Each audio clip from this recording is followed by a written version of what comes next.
ॐ भूर्भुवस्वः तत्सवितुर्वरेण्यं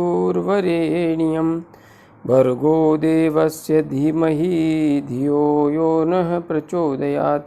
उस प्राण स्वरूप, दुखनाशक, सुख स्वरूप, शेष, तेजस्वी, पापनाशक, देव स्वरूप परमात्मा को हम अपनी अंतरात्मा में धारण करें। वह परमात्मा हमारी बुद्धि को सतमार्ग की ओर प्रेरित करे। भाइयों बहनों, जय श्री राम, जय गुरुदेव, जय माँ आदिशक्ति।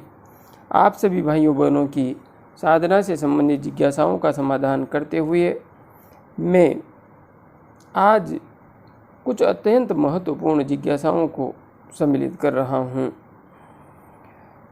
भाई राहुल खारट जी ने अपनी जिज्ञासा प्रकट करते हुए लिखा है, भाई साहब, जाने अनजाने में हमसे गलती से शक्तियों का अपमान हो जाए तो हम क्या करें, फिर से उनकी कृपा कैसे पाएं।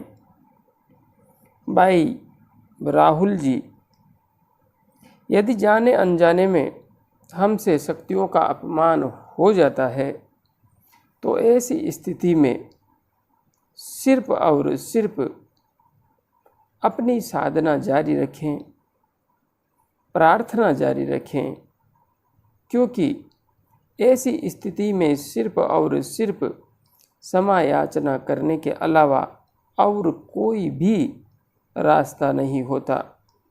बस अपनी साधना को जारी रखें।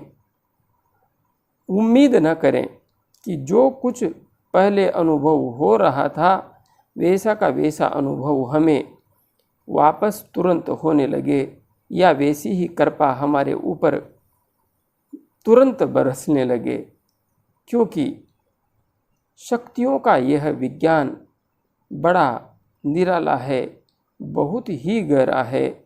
और यहाँ पर यदि हम कोई बड़ी गलती कर देते हैं तो जिस प्रकार से इंसान नाराज़ हो जाते हैं उसी प्रकार से जगत जननी माँ भी हमारे से नाराज़ हो जाती हैं और उसकी नाराज़गी का हमें स्पष्ट एहसास भी होता है।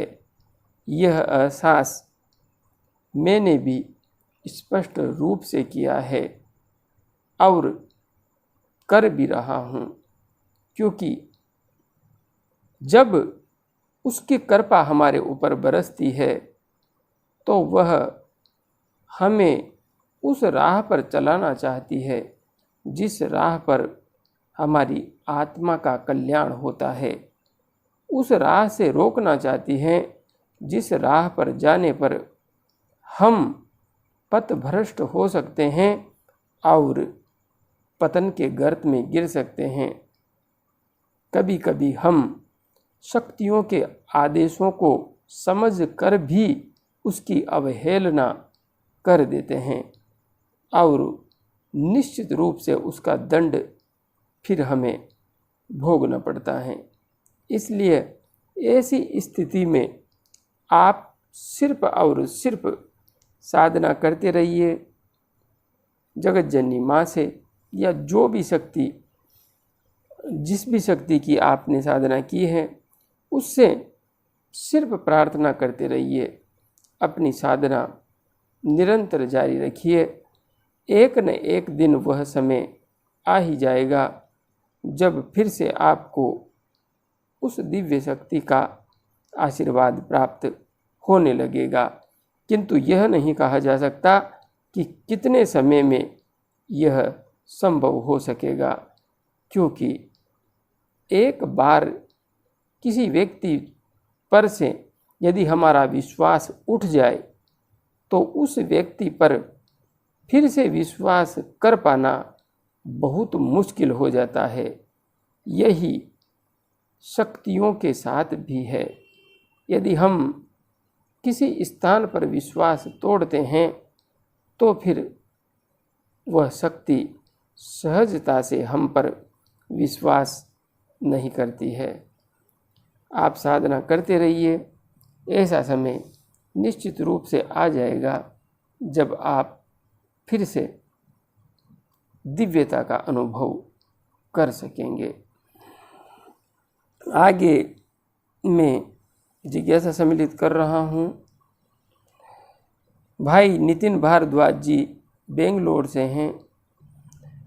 इन्होंने अपनी जिज्ञासा प्रकट करते हुए लिखा है, गुरुजी प्रणाम। प्रणाम भाई नितिन जी, प्रणाम, खुश रहिए। मैं जानना चाहता हूँ कि क्या ध्यान में कानों में हेडफोन लगा करके मंत्र को सुनना माला से जप करने के बराबर है? क्या मुझे हेडफोन के स्थान पर अपने मुंह से जप करना चाहिए? क्या दोनों विधियों में कोई अंतर है? भाई नितिन जी, आप हेडफोन लगा करके ध्यान करते हैं, साधना करते हैं। जहाँ तक बात है हेडफोन लगा करके मंत्र जप या मंत्र सुनने की, तो यहाँ पर मैं आपको एक बात स्पष्ट रूप से समझा देना चाहता हूँ। विज्ञान भैरव तंत्र में भगवान शिव ने ध्यान करने की 112 विधियों का वर्णन किया है। उन विधियों में अनेक विधियां हैं।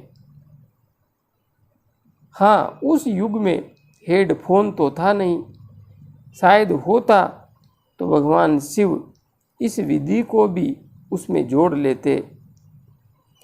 इसलिए आपको यहाँ पर यह देखना है कि आप सहजता से ध्यान की स्थिति किस तरीके से प्राप्त कर पा रहे हैं, क्योंकि प्रत्येक व्यक्ति अपने आप में अलग है।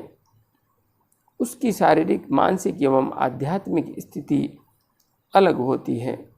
यदि आप हेडफोन के माध्यम से गहरे ध्यान में सहजता से उतर पा रहे हैं तो फिर कोई समस्या नहीं है। आप हेडफोन लगा करके ही ध्यान मंत्र जप कर सकते हैं।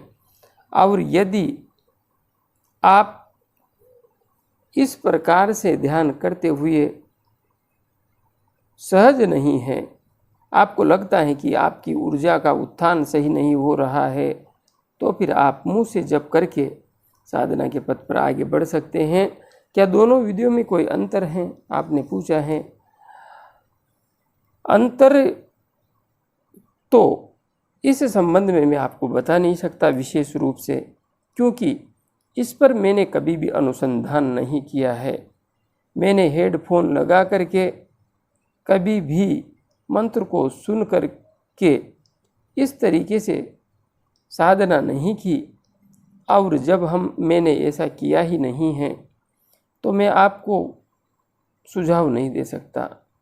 जब तक मैं किसी बात को व्यक्तिगत रूप से स्वयं प्रमाणित नहीं कर लेता, तब तक उस संबंध में बोलना मैं उचित भी नहीं समझता।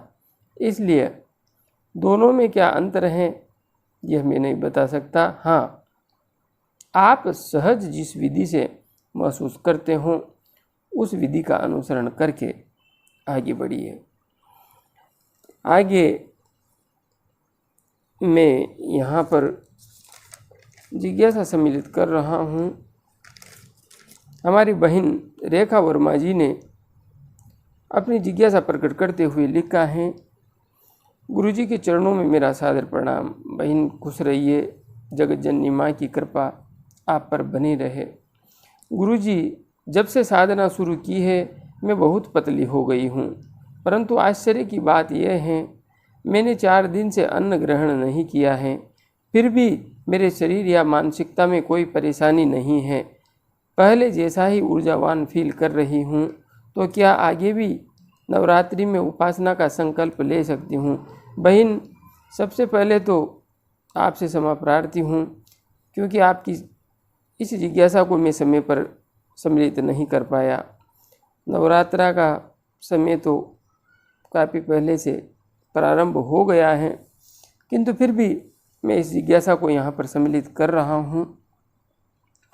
आपने लिखा है कि साधना शुरू की तो आप बहुत पतली हो गई है। बहन, साधना एक विज्ञान है, और यह विज्ञान जब हम इस पथ पर आगे बढ़ते हैं तो हमारे शरीर में घटित होता है। इसलिए आप साधना कर रही हैं तो उसका जो प्रतिफल है वह तो आपके शरीर में निश्चित रूप से आएगा। परंतु आश्चर्य की बात यह है कि मैंने 4 दिन से अन्न ग्रहण नहीं किया है, फिर भी मेरे शरीर या मानसिकता में कोई परेशानी नहीं है। अब यह एक अपने आप में विशिष्ट स्थिति है।